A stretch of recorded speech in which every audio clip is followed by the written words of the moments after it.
criança é como um imã. Atrai o nosso olhar. Não cansamos de observar e é quase inevitável a pergunta: com quem da família ela se parece mais? A Sara é parecida com a minha mãe, né? A Ana é a cara da mãe, não é verdade? E o Ageu, mais ou menos, o pai, não é? A personalidade, o temperamento é bem parecido com o pai. Mas fisicamente eu acho que é mais comigo mesmo. Eu acho que tem um pouquinho dos dois. Assim, acho que daqui pra cima é o pai, daqui pra baixo é a mãe. Parece muito meu sogro. O formato do rosto quadrado, assim, é muito parecido.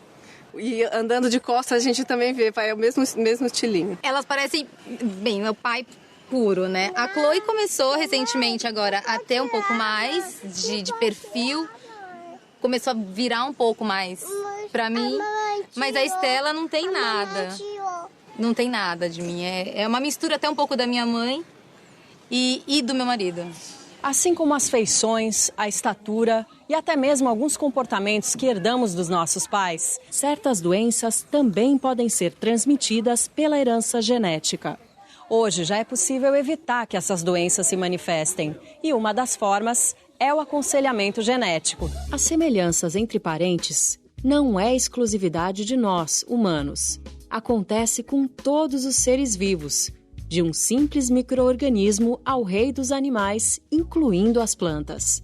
Frutos e filhotes recebem informações genéticas que herdam dos progenitores. O que garante isso é a hereditariedade, um conjunto de processos biológicos que faz com que cada ser vivo receba e transmita essas informações através da reprodução. Como atuam os mecanismos de hereditariedade? A grande maioria dos seres vivos possui a informação genética sob a forma de ácido desoxirribonucleico, o famoso DNA. O DNA é uma imensa molécula composta por duas fitas de nucleotídeos torcidas, interligadas entre si, formando uma hélice dupla. Cada nucleotídeo tem uma desoxirribose, um grupo de fosfato e uma base nitrogenada, que pode ser a adenina, a timina, a citosina ou a guanina. A relação entre as bases é sempre a mesma. Adenina se liga à timina e citosina se liga à guanina. Todos nós temos um repertório de características que estão, de certo modo, definidas pelo nosso DNA e que são comuns e que nos definem como humanos. Mas a gente sabe que certos grupos continentais ou geográficos compartilham mais semelhança ainda. E mais ainda, indivíduos da mesma família acabam sendo mais similares entre si do que os indivíduos, por exemplo, da mesma cidade ou do que o indivíduo que está morando num outro continente, no nosso planeta. A informação genética é transmitida através dos genes, que são formados por uma sequência específica do DNA responsável por uma determinada característica. Podemos dizer que o gene é a unidade fundamental da hereditariedade. O que é um gene? Um gene é um trecho dessa longa molécula de DNA que constitui cada cromossomo. Consta nesse trecho instruções precisas para produzir uma molécula de RNA que pode resultar na produção de uma proteína com uma determinada função. Só para você ter uma ideia, nós temos mais ou menos 25 mil pares de genes distribuídos em 22 pares de cromossomos autossomos e no par sexual, o que dá, em média, mais de 1000 genes em cada cromossomo. Para cada característica herdada, existe no mínimo um par de genes envolvido, mas diferentes genes podem atuar na transmissão de uma mesma característica. Recebemos esses genes de nossos pais e, durante a reprodução, passamos para nossos filhos, através dos gametas, óvulo e espermatozoide. Metade do material genético vem da mãe e a outra metade do pai. O ser humano tem 46 cromossomos. Cada indivíduo recebe 23 cromossomos do espermatozoide, que fazem par com os 23 cromossomos do óvulo. Quando esses gametas sexuais se encontram, milhares de genes se combinam, formando um novo ser que vai ser a fusão das informações genéticas dos pais. Os cromossomos que são similares quanto à sua função, seu conteúdo gênico, são chamados de homólogos. Na verdade, cada gene, que é um trecho da molécula do DNA, que codifica um RNA, uma proteína que tem uma determinada função, ele sempre vai ter uma cópia, uma segunda versão dele representada no seu cromossomo homólogo. E essas versões do gene que estão presentes em cromossomos homólogos, nós damos os nomes de alelos. Então, os alelos são presentes nos cromossomos homólogos. Dos nossos 23 pares de cromossomos, 22 são idênticos para ambos os sexos. Já o cromossomo 23, chamado de cromossomo sexual, é diferente para homens e mulheres. Nas mulheres, esse cromossomo 23 é XX e nos homens, XY. Das mães, herdamos sempre o cromossomo sexual X.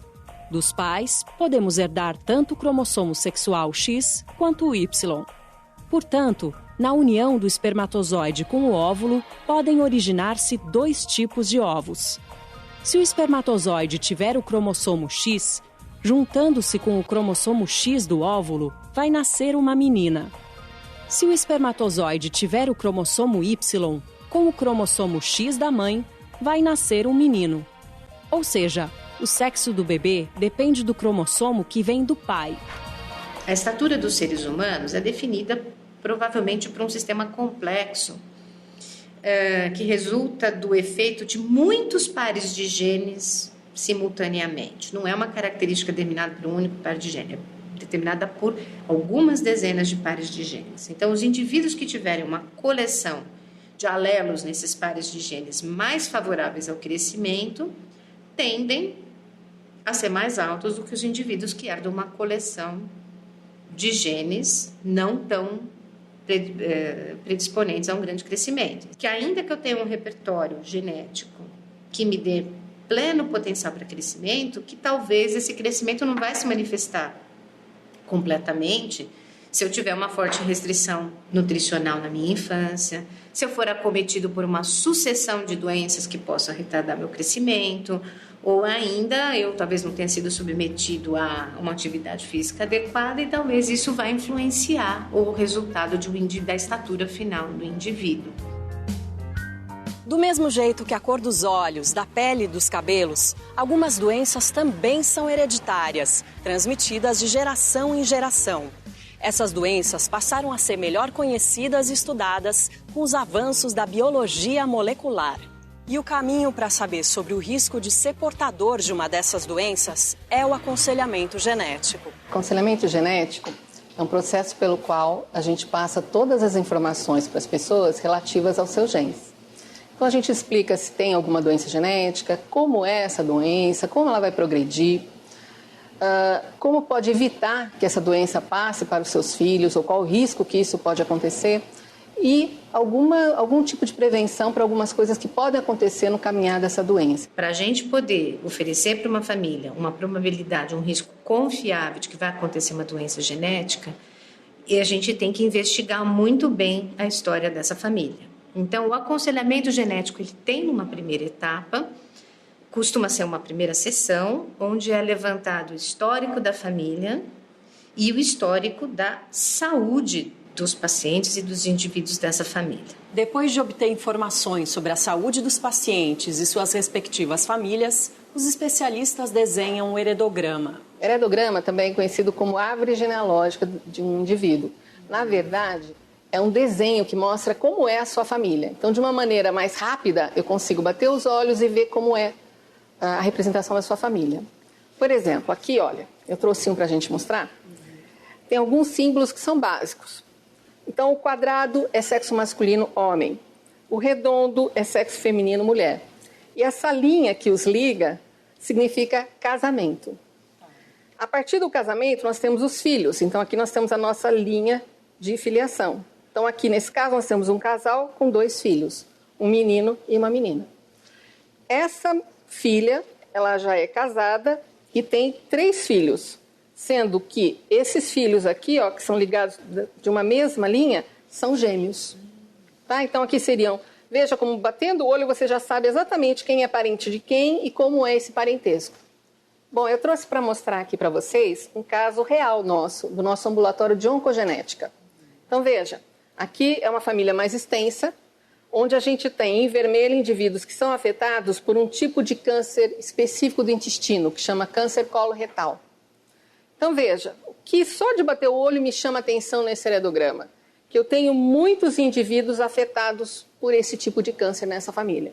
E que isso acontece em várias gerações. Então, veja, eu tive um indivíduo que veio à procura de orientação genética aqui, que é um indivíduo que ainda não tem qualquer tipo de manifestação e que ele gostaria de saber se essa forma de câncer na família dele é hereditária. De bater o olho no heredograma, vendo esse número de indivíduos afetados, todos eles tendo câncer cedo, jovens, eu já na hora posso bater o olho e dizer que eles têm realmente uma forma hereditária. E que, portanto, esse rapaz aqui precisa, a partir de agora, ter medidas preventivas contra o câncer. E recentemente teve essa história da Angelina Jolie, que teve uma grande repercussão. Você podia explicar um pouquinho pra gente? Aliás, todo mundo quer saber sobre o caso da Angelina Jolie. Por isso mesmo, eu já trouxe um heredograma. Então, veja, a Angelina Jolie, ela tem 2 casos da mãe e da tia que tiveram câncer de mama abaixo de 50 anos, tá? E que, portanto, esse gene que a mãe tinha poderia ser mandado para a Angelina Jolie com 50% de chance, né? Porque ou manda o gene bom ou manda o gene mutado. No caso aqui, ela fez o teste molecular e realmente a Angelina Jolie recebeu o gene mutado. O fato dela ter recebido já esse gene mutado dá um risco de 85% de chance dela desenvolver o câncer de mama precocemente. E dá um risco de 60% de desenvolver câncer de ovário, porque câncer de mama e ovário estão interligados, é o mesmo gene que dá a doença. Então, como medida de prevenção, ela resolveu fazer a mastectomia, ou seja, a retirada das mamas. Eu acho que é bom todo mundo saber que esse tipo de cirurgia diminui o risco, mas não dá um risco zero. Porque se ficou uma célulazinha ali, aquela célula pode virar um tumor. O serviço de aconselhamento genético ainda não está totalmente implementado no Sistema Único de Saúde, mas o SUS ainda é o caminho de entrada para uma família que necessite desse serviço. O Centro de Pesquisas sobre o Genoma Humano e Células-Tronco da USP, na capital paulista, fornece esse serviço à comunidade. A Unicamp, em Campinas, também oferece aconselhamento genético aos pacientes do SUS. O primeiro passo é entender o que é o aconselhamento genético, saber que é um direito de todos os que precisam e ir atrás se necessário. Conhecimento também é cidadania. Bons estudos!